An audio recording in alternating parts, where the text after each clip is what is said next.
Are you running late for your boy band practice with that hoodie on, or is that at 2:00? Because we'll be done by the time. If you need to get there, I don't know how far away is it. I need his Greg's hairdo, and I'll be right.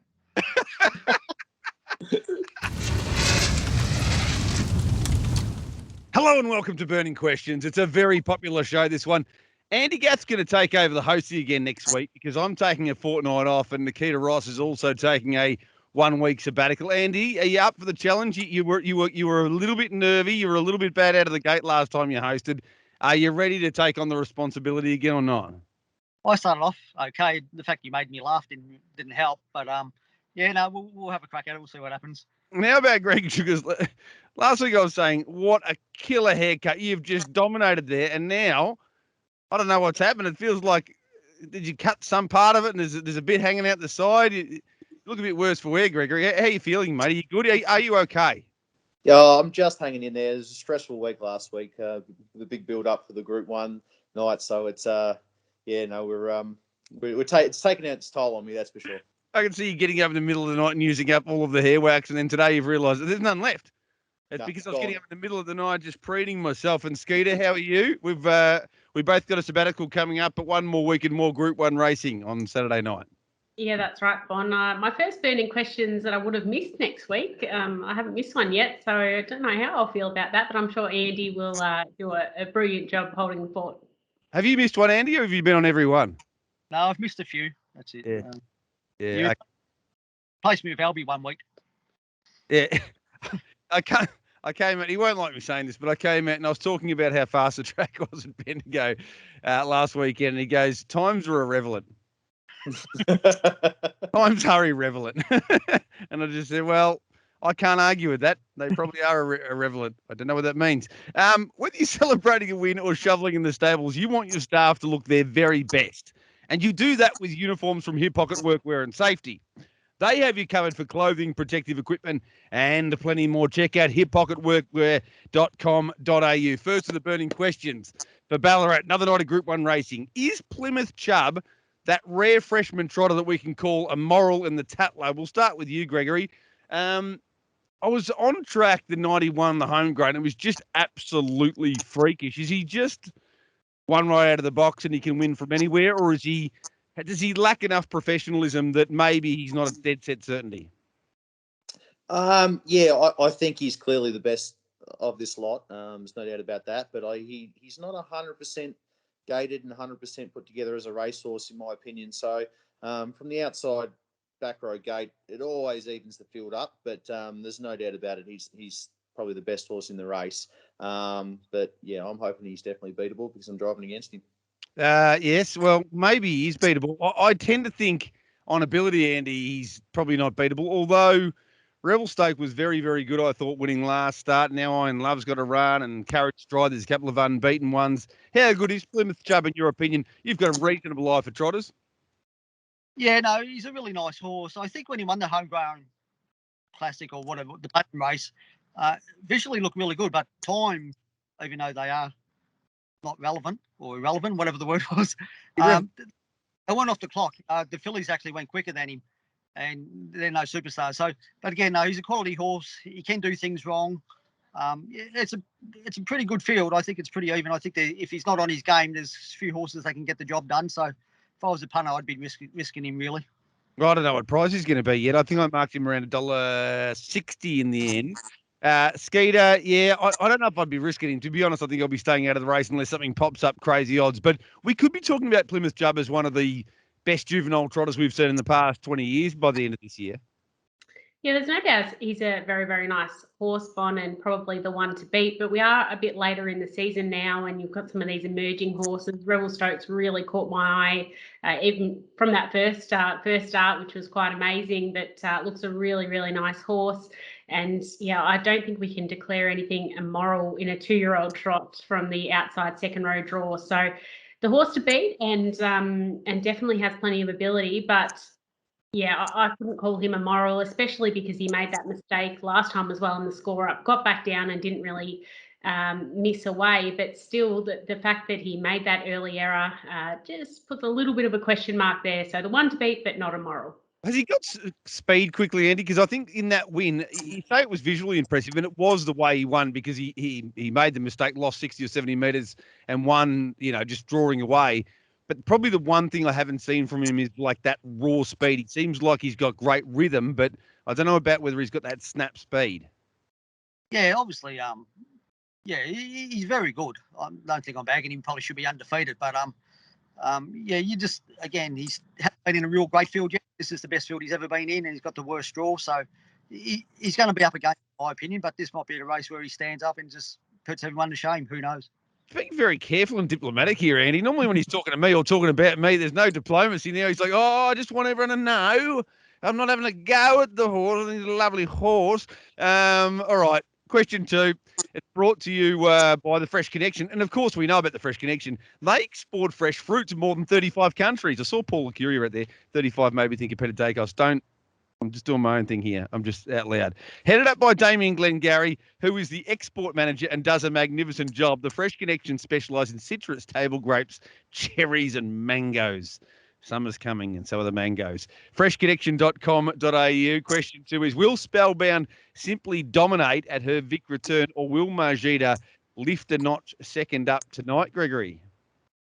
I think she will. I really hope she does. No, she's obviously a very high-class mare, Maajida, and I don't think she was disappointing in any way, shape or form. First up, it was one of those races where you're at the back when times were solid up front, and you just felt like you were chasing all the way when I tried to make a 3-wide move, and I thought she stuck to her guns pretty well up the straight. So back to her own sex here, I think is going to be a massive asset for her, even though short course, back row, wide draw, not ideal. I think she's got a bit of a class edge on most of these. Spellbound's obviously first up from a break, but trialled very well against a couple of Andy Gath's Vic Cup runners a week ago, even though I believe Andrew was quite open and meeting his probably weren't at their peak of their powers, but she still trialled quite well against them. So she's going to be hard to beat, but I'm tipping that run will really tighten Maajida up. And back to the short trip, I think she's going to be hard to roll.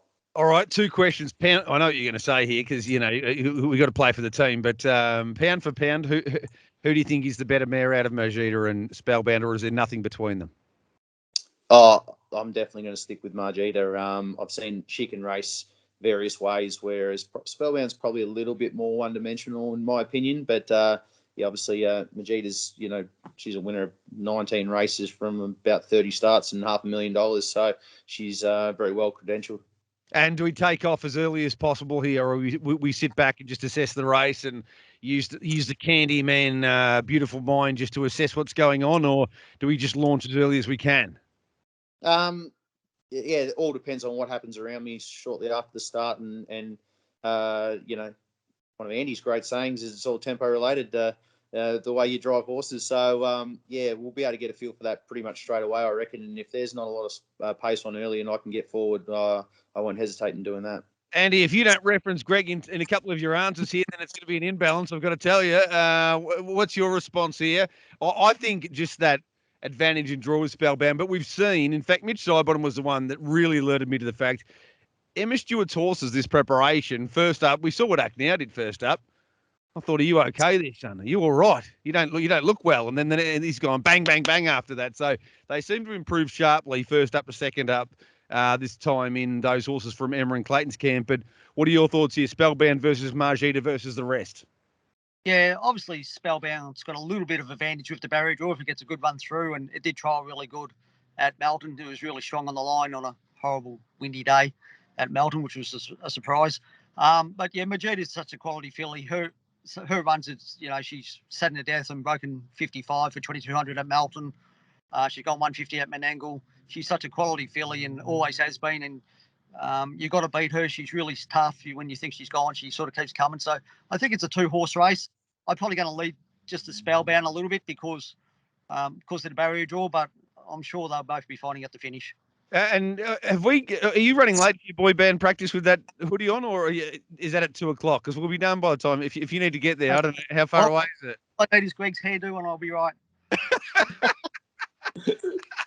That's one reference, yeah, but it wasn't a good one. Skeeter, your thoughts here? I'm in Spellbound's corner because of the draw, and I love the recent trial. Yeah, that trial was really good, Bond. But gee, I wouldn't discount Maajida. She's such a quality mare, and she rarely runs a bad race. She's just been so consistent over her whole career. So, I thought she was solid first up, and like everyone has said, I think she'll definitely improve this week. Back to mare's grade, so I think she's got a lot of ticks, and yeah, I wouldn't discount her whatsoever. I'm not discounting her. Please don't write this up. I'm not discounting her. I'm just saying I think Spellbound is the better winning chance, and probably significantly so. Question 3. Will Banglez Class or Queen's Ringcraft claim honours in the Oaks? And once again, we'll go to you, Candyman, first. I don't think that Queen Alita leads in a lot of her races, but she usually balances up first. And we've seen that Banglez has got a little bit of early speed when you need it. What are your thoughts here in the Oaks? Well, first step, we'll have to do everything right. She's unfortunately made a couple of mistakes behind the gate in the past, but yeah, I think there's been reasons for that, which hopefully have been rectified now. So not much between them. Both very, very nice fillies, of course. Yeah, I agree with you, Queen Alita. Although it's pressed forward and led, it hasn't shown, brilliant speed straight off the arm in recent starts. So hopefully, yeah, if I do everything right, I think I'm quick enough to at least go with it. And yeah, if Banglez finds the front, I don't think they'll be catching her. I don't think they'll be catching her. I think Banglez is just the better of the two, Skeeter. And I've got a funny feeling she is going to find the front. She's, again, because of her professionalism, because of her manners, her etiquette sometimes, she's not immoral, but I think she should be shorter than she is and dominantly the favourite in the Oaks. What are your thoughts? You seem a little bit different to me. I can normally tell from your facial expressions. Just the lips tighten a little bit and come on, away you go. Take it away. What are your thoughts? No, I'm probably going against you in terms of speed map again this week. I just think Queen Alita probably finds the top, just given Banglez, was a wrong away last time at Kilmore. I just think, just got a small question mark there. So look, I think Queen Alita's a real professional. She's definitely strengthened up and improved from a 2 to 3 year old season, and I think Queen Alita finds the top. Banglez is absolutely a winning chance. What she did in that APTS Group 1 final was outrageous, really, and I think there's not a whole heap between the two, but I'll probably see Queen Alita in front, and she's going to be hard to beat from there, I think. The truth is, Andy, that we're talking about these two. Well, we're talking about them because I put them in the question, but there's ones out wider with a bit of speed that might say, I'll have a decent crack early, tipsy-turvy, Queen's Invasion. So it might not be a battle just between Banglez and Queen Alita at the start. Definitely not. And the pole horse showed an abundance of gate speed at Cranbourne. It led from barrier 5. Yeah, I think we got it. Yeah, we all got it. Definitely, like you said it in the race. I think, yeah. No, it showed terrific gate speed. It led from barrier 5 at Cranbourne, and it's probably the first time Snoozers asked it out the gate because it's been a little bit risky. So I'm sure it can be the first leader of abundance, and it can choose who it wants to hand up to if the first one there. So hopefully Banglez does begin well, because I've got Out of Barrow and Ursula drawn right behind it. So I'm sure if Banglez is right in the gate, she can hold Queen Alita early and obviously work to the top. But it's it's a lot of depth in the race, a lot of good fillies, all going well. We know 2 and 3 are the best ones in it, but if they've got to work too hard, I'm sure something else will be a winning chance as well. Ursula, one of those? You shouldn't need everything to go right. Obviously, Banglez showed her class and beat her, well and truly at Kilmore when she gave her head start. But she's won New South Wales Trotting Oaks and been second in the New South Wales Trotting Derby, and so she's a quality filly, but she'll need things to go away. It's a funny old race at the end of the day, and it's great to have Skeeter out in the cold for a change. Normally it's me out there with no jacket on, undressed, just Speedos in the cold, but you're in the cold here with Queen Alita, but I know you're a Queen Alita fan. Question 4 of the burning questions headed towards the Group 1 meeting on Saturday at Bray Raceway is brought to us with thanks to Felbo Fruits.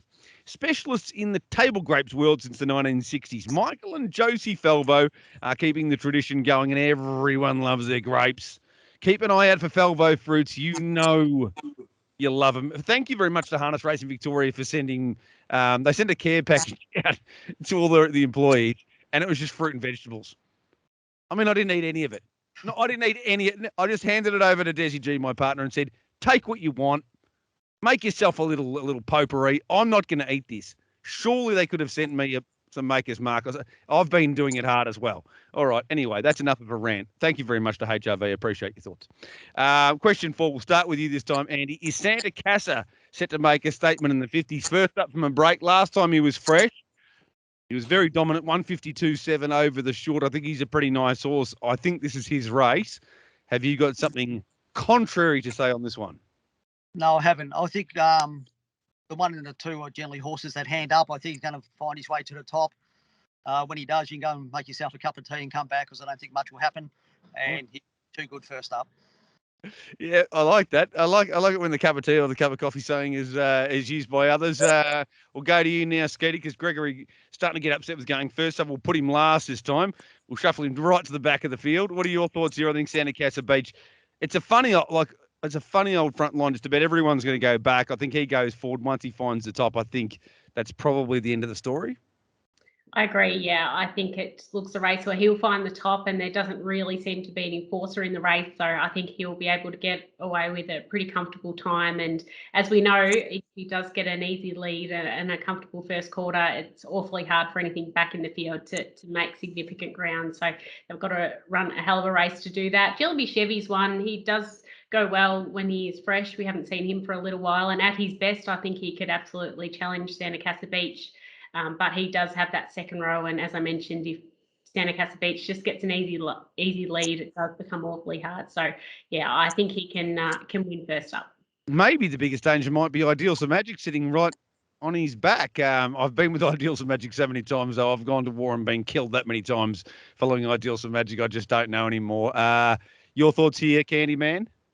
Yeah, I feel a bit sorry for Russell, Jack and Lee Sutton, really, because I think we're all in agreement here. So probably that can't be a good thing for them, I'm sure. But yeah, he's a very smart horse, and he clearly looks the one to beat. He should be finding the front, you would think. So yeah, if he's anywhere near his form where he put a few wins together last time in, yeah, he's definitely the one to catch. I had him off the bit and chasing a couple of times at Melton, and he looked like he was really struggling on the turn, and just found another leg when he straightened up and got the job done. So very smart horse in this grade of racing. So yeah, looks the winner. He might end up being a better horse than your Perfect Strides and all the rest. Who knows? For Russell, Jack might be the best horse in his camp, though. Blue Delight's acting up a little bit at the moment as well. All right, best bet time. It's time to get stuck into it. We'll start with you, Skeeter. Who have you got for us? Who's your best? I'm assuming we can't say Santa Casa Beach now, because the way we're all talking, he's going to start about $1.25. No, better not. I'm going race number 9, Bon. Is that a bit? He's knocking on the door and looking like he just was ready to break through for a win. Didn't happen. Had a few weeks off, and then came back and recorded a really nice victory last time out. So it looks a fairly even field, and even from the second row draw, I think he has the class to get it done this week. Candyman, he's looking over at his screen. It looked like he was asleep with his eyes open there for a second. He was just very focused. Who's your best of the night? Yeah, well, I've got all inspired now since you're going against me in the mares race, so I'm going to stick with Maajida. Oh, interesting. My best of the night is going to be Spellbound. That's right, Spellbound. I'm going directly against the Candyman. I think Spellbound, I think they're very similarly talented horses. Maybe Spellbound slightly superior and with a better draw, even first up from a break. All right, Andy. All right, mate. I screwed you with so what tipping it myself last week. So it's your chance to bite back. Who have you got as your best on the card Saturday night at Ballarat? Yeah, no, I've been struggling the last few weeks, so I'm going to probably go one of the better stables rather than my own. I'm going to tip Concealment, actually, in race 2. Ooh. Interesting. Gonna need that little bit of luck, but you can just see a little bit of heat on early. Yeah, I think a bit of speed on early, and I think he goes better if he's not used early and got a good trailing draw. So yeah, so I'm sticking with him. Tell me this. Here's an interesting one. Who's the better of Bulldog Nicholson's 3-year-olds out of Seb's Choice and LB2 Chains, or are they the same horse? They've turned up here. The only time we've ever seen them together is Tasmania, and what happens in Tasmania stays in Tasmania. So who's the better one? We'll start with you, Skeeter. I'll probably lean towards Seb's Choice. I'm an LB2 Chains man, Andy. Albie. It's irrelevant if he's not quicker than Seb's Choice sometimes. What are your thoughts here, Greg? Are you going to make it 2-2, or are you going to go 3-1? Make it 2-2. I'll stick with Skeeter and say Seb. Greg has no strong opinion. He just wanted to create a nice, even debate there. Hey, well done to everyone. I really want to come back and do this on my fortnight off, but I won't. Doctor said no. So we're going to take a little break. Well done to Greg Sugars. Well done, Andy. Make sure you go and make that boy band practice and Greg will send you his hair wax instructions. And well done, Skeeter. Thanks, Bon. Au revoir. I'll be back in a little while, probably a few weeks. But after this, you'll have Tim O'Connor, I reckon, joining Andy Gath and the crew for more burning questions. Let's find some winners.